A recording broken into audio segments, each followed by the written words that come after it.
Thanks. Good afternoon, guys.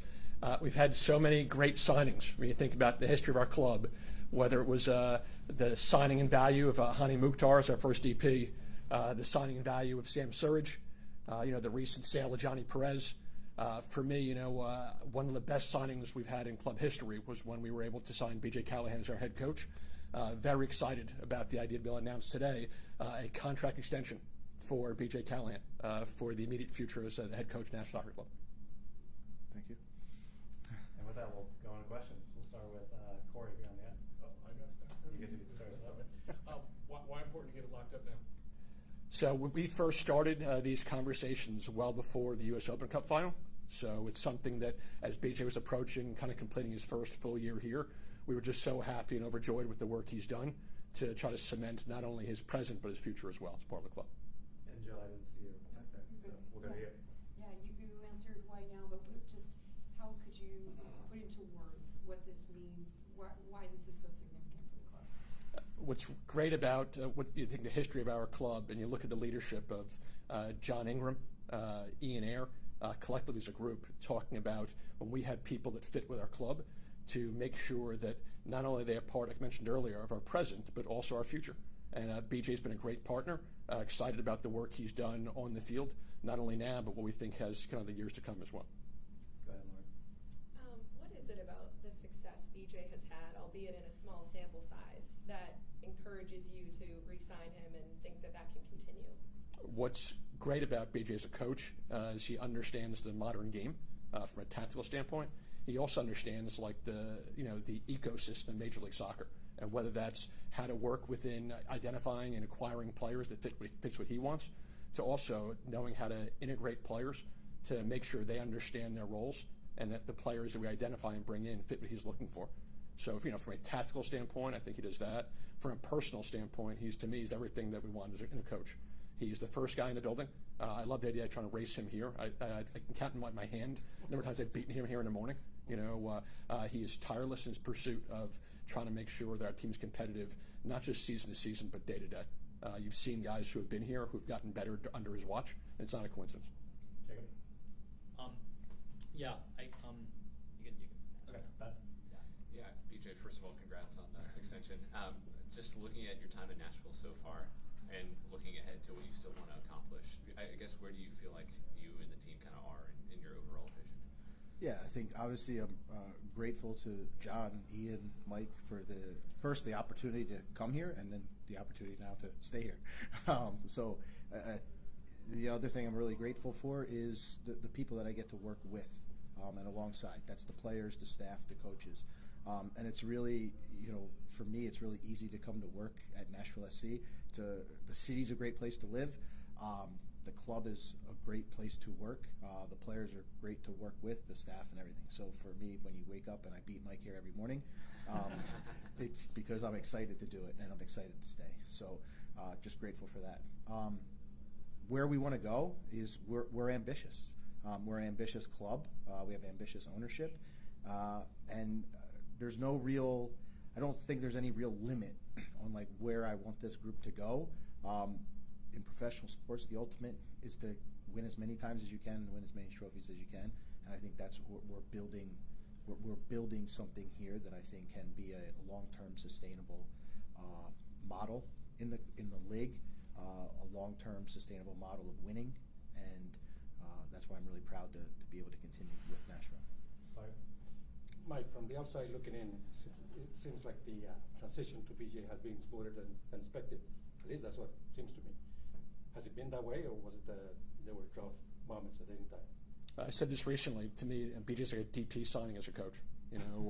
I think his ability to blend in to what we were looking for in a manager. As we first started looking at what we thought that the manager of NSC 2.0 would look like, and very quickly it was BJ. There's always a learning curve for any new player, and it's the same thing for staff as well. And I think that BJ was able to hit the ground with his feet running. I think, did it surpass what we expected? I mean, we wouldn't have hired him if we didn't think he was the right person. The first 6 months helped us kind of take inventory of players and staff who we thought could kind of go along a journey with us.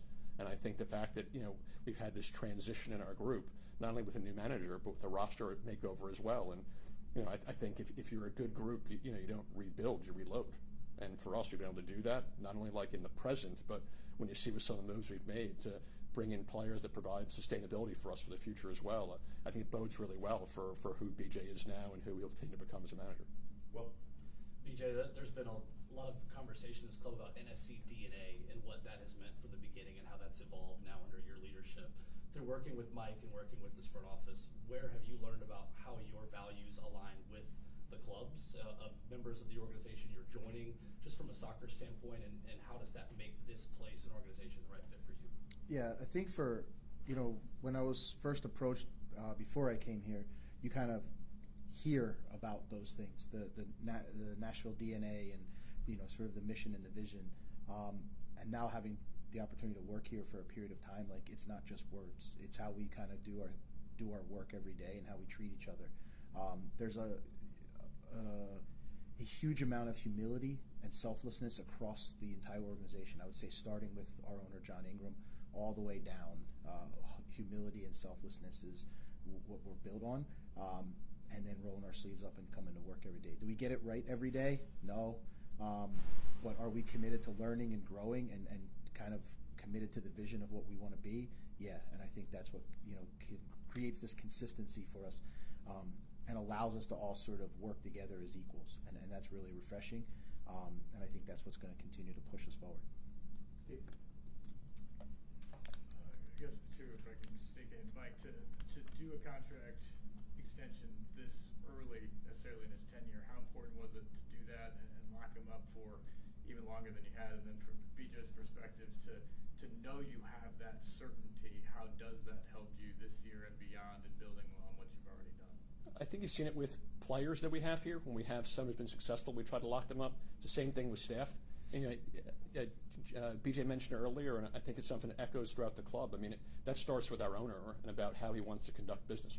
We always talk about being professional. It's less about how much money you make. It's how you conduct your business. And for us, I think when we have people that we think fit, Will talked about NSC DNA. That's not just players, but staff as well. For us, we want to reward people for work well done and keep them as part of our club for a long time. Yeah, and for me, it's, obviously I think when you're valued, it gives you that confidence to take risks. It gives you that confidence to be bold. That's what we want out of the players. That's what I demand out of the team. And the only authentic way to, I say, express that every day is to do it yourself and lead that way. And I think, obviously, having this extension, which I'm really grateful for, is it gives you that confidence and that stability that you have support from management and ownership, and you can go be bold and be brave as a coach, and that can authentically extend to the team. And that's ultimately what we want to see on Saturday nights as a team that's collectively fighting for the city of Nashville. Anything else? BJ, just real quick, I mean, when you take a new job, you think you're a match, you hope you're a match. How long did it take for you to know that you were a match? Yeah, it's kind of what I alluded to earlier. Obviously, when you go through the beginning of the process, it's there's a part where you're feeling each other out, but you're listening to what they say. I mean, I don't have the exact timeline, but right when you walk in the building and you kind of flick the lights on and you have your first meeting with Mike and sort of the management team, and you kind of start to outline things, you could feel right away how collaborative it was, how open-minded it was to different ideas, and at the same time how you get challenged. You get challenged in a really professional, fair way, but that's what you want. That's how you get better, and that's how we all collectively get better. So it was in a very short time.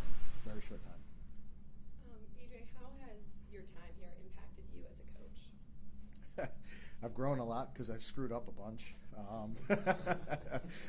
But again, thankful that I'm in an environment that I can mess up, that I can, sort of at least also show that I'm willing to learn from mistakes and grow. And so, yeah, for me, I think I've grown in different areas. I've never been a head coach before, and the trust that the club gave me, there's certain areas that this job asks that you have to get better at, whether it's, being more forward-facing and seeing you guys, or kind of man management or staff management or everything. So for me, I think it's given me a great opportunity to work on those things that maybe I didn't get as an assistant coach. But ultimately, I've been able to grow here because of the support and the opportunity to learn from a lot of mistakes. We'll do one more with Ben, then we'll switch to the CONCACAF availability guide, Ben. I mean, you've been in Nashville for, I guess, close to a year and a half at this point. What's, aside from the club and on the field, what's been your favorite part of being in Nashville? You know, I would say it is the engagement and the passion from when I say the fan base, the fan base, but the collective community. This club matters to the city, and that can't be said at every city across the MLS. And I would say just sort of how, whether it's young people that live in the city, families that live in the suburbs, it has such a wide footprint that everywhere you go, you see license plates and stickers and bars that have the games on and that type of thing. So it feels like the club is really embedded into the fabric of the city. And for us, that I view myself as someone who has been involved in soccer for a long time and has an ultimate responsibility to grow this game across our country. And right now my turn is to do it inside of Nashville. What a better place to do it. Ben, I know you have one more from Mike quickly. Yeah, I just wanted to ask, we've seen some reports about potentially the signing of Rebecca Whiting. Are you able to comment, or do you have to keep that quiet? So I can confirm the reports that a transaction has occurred between ourselves and Seattle, and we have acquired Reed Baker Whiting. Thank you, guys. We'll transition to CONCACAF now, so give us a second to switch. But thank you, Mike, and BJ. We'll stay with you. I know I can beat him to the airport, so I can take over early. See ya. Sorry. I'll just move it over. Thanks, Jay. Thank you.